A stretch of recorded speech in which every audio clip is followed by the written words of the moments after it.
Hello and welcome to Nirmal, ladies and gentlemen. I'm Hirandadia. We have with us Abhishek Banerjee, Practice Lead Consulting and Research Team at Kappa joining in. Welcome to the show, Abhishek, and always a Thank you. pleasure to speak to you. Abhishek, my first question coming to you overall is, if you have to look at actually 2021 as a year, how would you actually describe the space, the year for the aviation industry as a whole? Sure. Yeah. Uh, of course, this is something which is a direct impact of what's going on ever since we have started seeing the impact of pandemic since 2020, and particularly looking at 2021. Let me take a step back and give you a global perspective first. So, starting with the state of what's happening around across the globe. A few numbers from the International Air Transport Association, which is the massive association that handles all airlines almost in the world. So airline losses have been to the order of $200 billion from 2019 to 2022. And if you look at the split across these 3 years, it started with about 138 billion in 2020 to 52 billion in 21. Wow. And hence you can see that while the maximum impact really happened in 2020, it has really whittled down a lot in the last year. So which is fantastic news. And this has been such a resilient industry. We've seen across earlier events globally. Of course, nothing like COVID has happened yet, but still you can see the from these losses itself reducing to a great extent.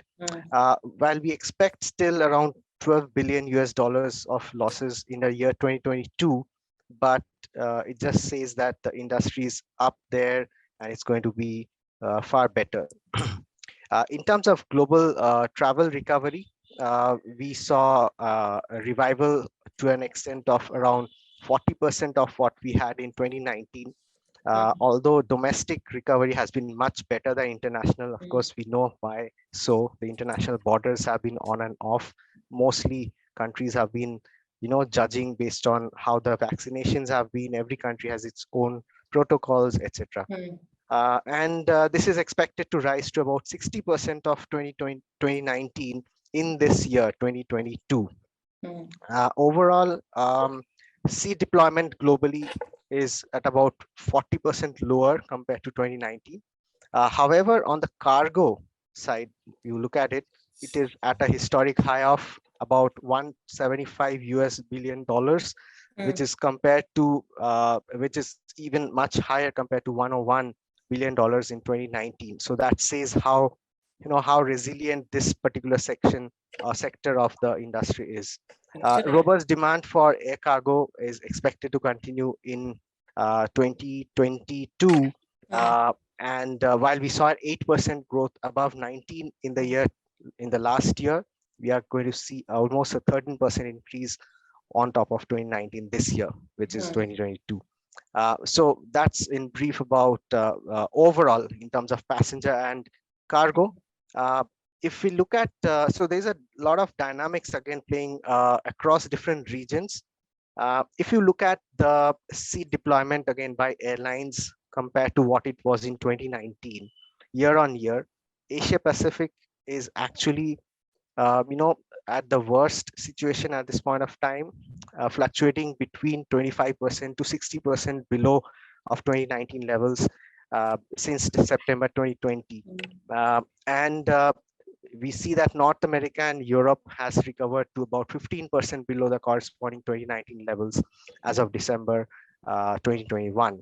So relative to North America and Europe, Asia Pacific still has a long way to go. And one of the major reasons for that has been the vaccination profiling. If you look at the vaccination rates in the countries, in the Western countries, it has been much stronger. Governments have been more open to opening up travel, etc. So that's one. Government support has been very important during these times. Governments have been providing a lot of assistance, which was to the tune of around $243 billion, of which, of course, $100 billion were reimbursable. A level of support, of course, again varied from region to region. but in some countries was a significant proportion that had to be also written off, unfortunately. Yeah. Right. Um, So, yeah. so overall, Abhishek, with everything said and done, now you have that a lot of them are looking to reduce. A lot of airlines, in fact, domestic ones at least, are saying that they will decrease capacity by 20%, taking Omicron into consideration. How are you expecting 2022 to pan out basis that? Yeah, sure. So if I particularly talk about the domestic or the traffic condition in India, I didn't touch upon that much, and I'll bring Omicron into that picture. If you look at Jan to November of 21, it recorded a 30% growth over the same period in 2020, so which was good. And in fact, in the month of October 21, we saw exceeding passenger per day exceeding 300,000 level, which was a fantastic news after a long time. However, given the Omicron setting in from around mid to late of November, we see that again the numbers have started falling, especially just after the holiday season. People would have all gone home for Christmas, and then once they were back on 4th of January, particularly if you look at the number, daily passenger count fell to 285,000, again below 300,000 mark, which we achieved for a long time in the month of October. And this now is going to have a lot of, again, repercussions in this industry because of the increasing number of cases all across. Some of the state governments, for example, West Bengal has put curbs on the number of flights or number of days of travel that flights can fly between particular cities to West Bengal. And similarly, other states could also follow suit. And this is going to create some challenges, of course, in the near future. So with a dip of about 40% is what we are seeing right now. We expect that by Q4 of FY22, the traffic will be or should be similar to a level of Q2 of this year, the financial year, but it's still too early to give an exact estimate. Right. So, Abhishek, with this, how big an impact could jet fuel prices play? And what's the kind of trend you're anticipating? Mhm.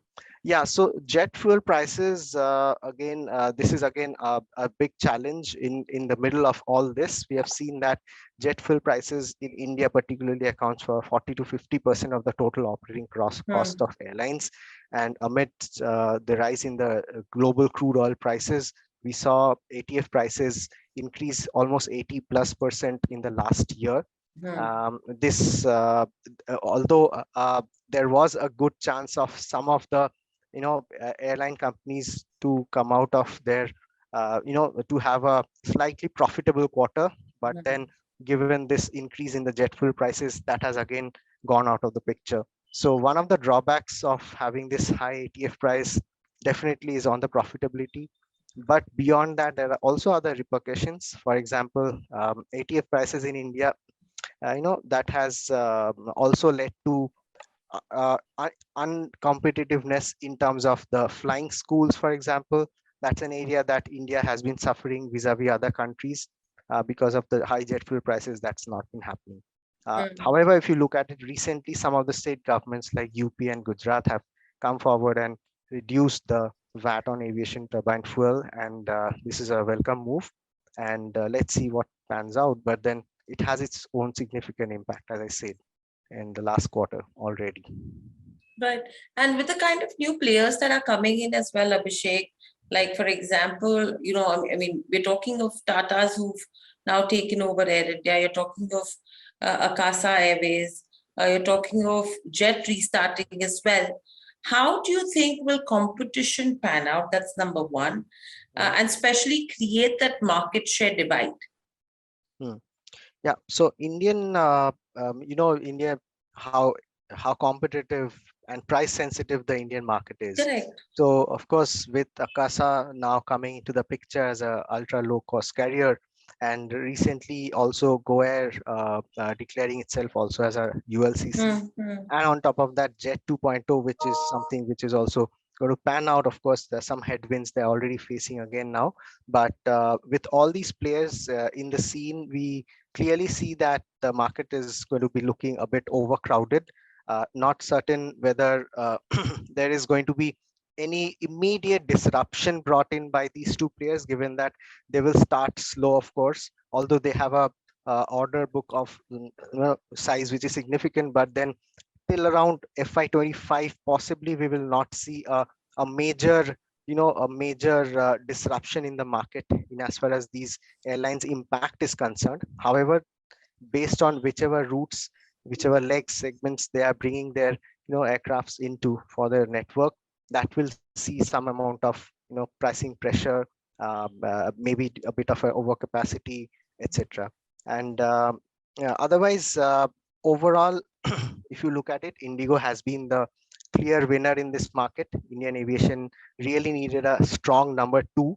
While it's too early to talk about the new incumbents, but clearly with the great news that we had, Air India sale by Tata, which was bought over by Tata's, we are expecting that the consolidated new airline group of Tata will play a second major role in this context very soon. Right. So overall, it seems to be like the competition would probably pan out well. So how are Yes. you seeing the future of the aviation space in India from here on? Yeah. So you know, the pandemic has really not only made a lot of negative changes, but it also has brought in a lot of positive changes. Some of, if you look at it globally, even some of the uh, strong players globally, like Singapore Airlines, Lufthansa, Delta, or even Indigo to an extent, from our perspective, from India's perspective, they have really come out stronger. So one, we are going to see a structural shift in the aviation Hmm. space with with some players who were strong would come out even stronger. And also the other fact is that in India, if you look at it, just like we had a new phase when Deccan Aviation, Air Deccan came in, and that was a start of the LCCs. Similarly, we are going to see a new kind of a space coming up now with stronger, more mature players with better governance, with better balance sheets, much more mature practices, etc. Now, so this is probably the start of that maturity phase of Indian aviation. Of course, it will be. We will have to wait and see how the relative competition pans out, as I said, and there likely is going to be some kind of overcrowding, and hence there could be some bit of consolidation, which we were Hmm. expecting, and it didn't happen, and it's not probably going to happen immediately. But overall, if you look at it, Indigo is going to be the clear winner as of now, and we're expecting the new Air India and the Tata Sons with the other Tata Airlines coming out really strong. Um, we also, on the other hand, beyond airlines, if you look at it, we really think that the privatization of the 25 non-metro airports by 2025, as the government has announced recently under the National Hmm. Monetization Plan, that's going to be a very positive move. We are also likely to see a hiving off of the air navigation services, which is Hmm. quite possible. A couple of new MROs expected to come in, dedicated freighters operated by SpiceJet, Indigo, and even possibly Air India could be a possibility. Um, Likely renewal of the general aviation sector is something which we are also, envisaging. There may be, further stimulation brought in by Hmm. bringing ATF under GST. That is something which is really everybody's expecting and waiting to watch what happens in that area. So a new positive sector overall could emerge, but there also needs to be certain institutional framework work required on that front, in, for example, policy, regulation, taxation, Hmm. skill development. So uh, things are being worked on in parallel. A great thing is that the government is also very open, discussing openly with all the various stakeholders. So we are really keeping our hopes high, and without these things, of course, it won't be it will be a suboptimal outcome. But we think with all these stakeholder involvement and Hmm. all these policy front, all these changes, everything, we will hopefully see something go up much better. Absolutely, absolutely. And this is one of the sectors which actually needs a lot of intervention and Absolutely. assistance to come in from the government side as well. Thank you, Yeah. Abhishek, so much to join us on the show. Always a pleasure to Thank you. speak to you. Thank you. Stay safe and speak to you soon again. Thanks, Cyril. Yeah. Nice talking to you. Bye. Subscribe to our YouTube channel for in depth interviews of India Inc. and press the bell icon so that you do not miss our updates.